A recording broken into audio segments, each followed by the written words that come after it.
vile vipengele vyenye vinalete shida inakuwa Kenya.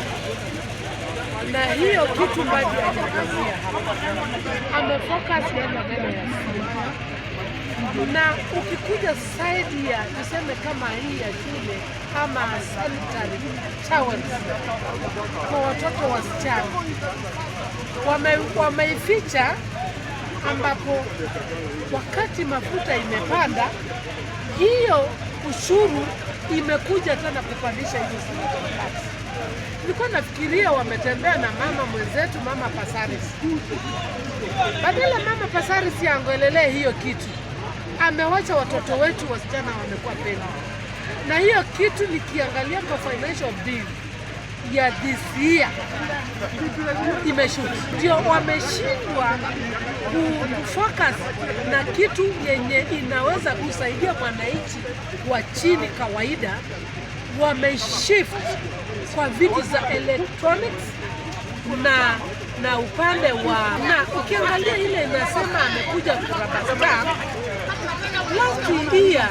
Nakumbuka nikinukuu kabisa Shungwa, wakati watoto waliumia wakauzwa pale, alikuja akatuambia live, mumeenda barabarani mmepigania, lakini sisi wakati mmeenda mmekufa.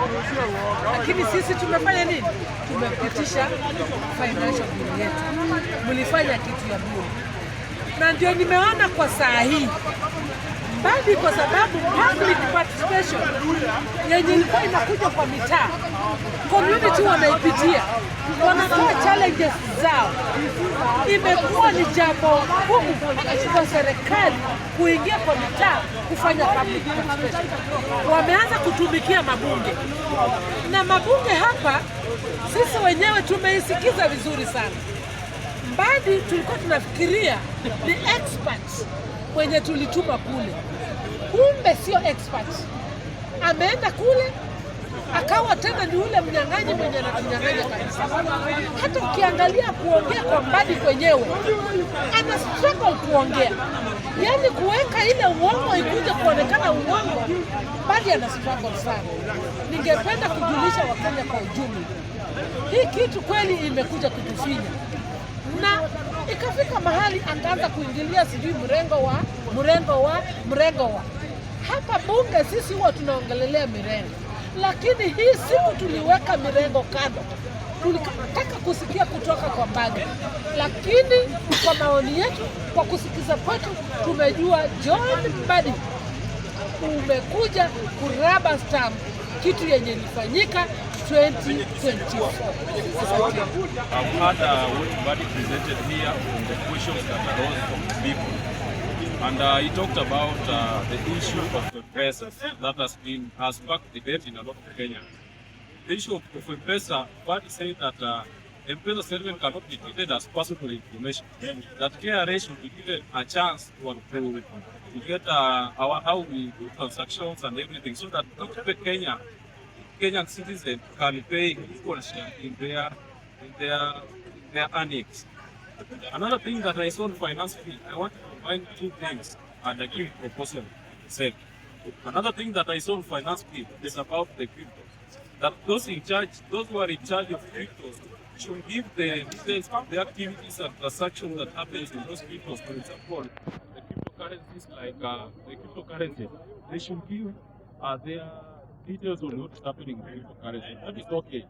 The government has decided not to drop that article. Now that they have decided not to drop that article, as a common mwananchi and as a crypto trader, I'm proposing to Mbadi, because I was not given a chance there, I'm proposing to Mbadi that in that article, kindly add an article whereby each and every Kenyan citizen will be receiving information from the government about the government expenditure, from the executive to the parliament, coming down from all the arms of government, so that quarterly we know the status has used this amount of money in this and this way. The parliament has used this amount of money in this and this way. Each and every arm of government to give an audit report on their usage quarterly. Kindly on top of that article whereby you are talking of cryptos and the personal accessibility, add at that point, as crypto traders, we are also demanding and requesting the government to be issuing us quarterly report, each and every financial report. We know the government has spent this amount of money. This amount of money has gone in these activities. Is it available so that as common on we go and check? The government used 10 billion in using in this project. Is that project around? Because you cannot access, let it be a goal thing. You cannot access our business statement. You cannot access how we are transacting in cryptos. And at the same time, you're not giving us access on how the government is spending their money. We don't even have a financial expenditure that is coming to an end. Yet we are receiving another finance. How can we receive a finance bill and yet the last financial year we don't even have any report? We are just hearing that billions are lost, billions have done this and this and this. Some viable projects cannot be seen. So as a common manager, as a crypto trader, we are also demanding on that point of cryptos, at a point whereby because you'll be using our email, you send us your financial statement in our email. Thank you very much. Okay. I'm Charles Awite. I am standing here today to counter everything that CS Madi has spoken of here at Mumbai, Lamanaizi. I tend to think that CS Madi is using the so-called propaganda to come and convince Wananchi and those who are not keen at what he's talking about. I want to go to, I believe that in the entire country and probably the world, we regard Google as the only platform that is where everything is being uploaded. I have just gone to the Google now and I've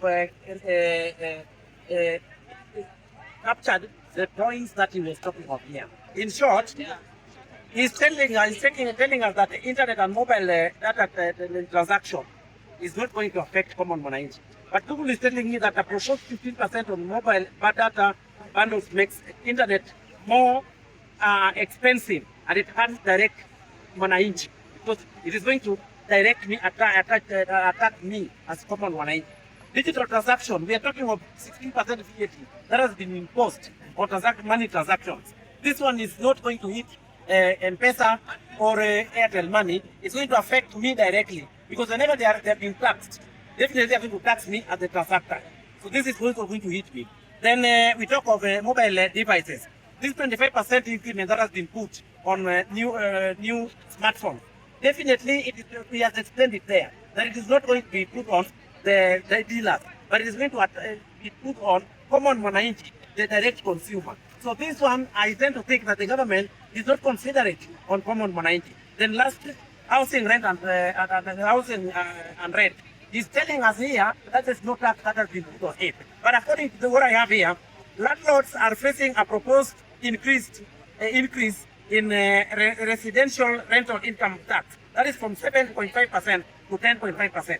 This definitely says that our landlords are going to impose a rise in rental, in rents on us, common mwananchi. So I tend to think that this party is trying to play some poker games on us. That's trying to divert our attention that there's no increment, but Kenyans are going to suffer. Thank you.